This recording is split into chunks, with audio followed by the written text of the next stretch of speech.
negative mindset. Let's read together. You can't rise financially while thinking mentally. To rise financially, to rise leadership skill wise, to rise in sales, you first have to rise in your mentally, your mind. And I'm happy that when we charge ourselves here in the morning, and you sustain that the rest of your life. Victory will be a portion, and that's what Judah was there for. Okay, every morning praise was ahead of Israel. Okay, praise, giving thanks, and encouraging themselves. Let's go number 2. You are thinking it by manifestation is something.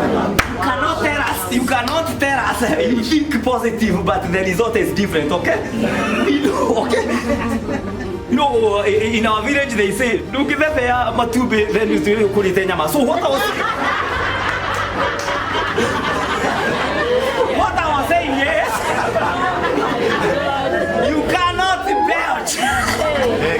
You cannot belch and you tell us you have finished nyamachoma, okay? We know what you are thinking about, okay? So the outlook, what do you manifest in your life? What you have been displaying, can tell us what you have been thinking.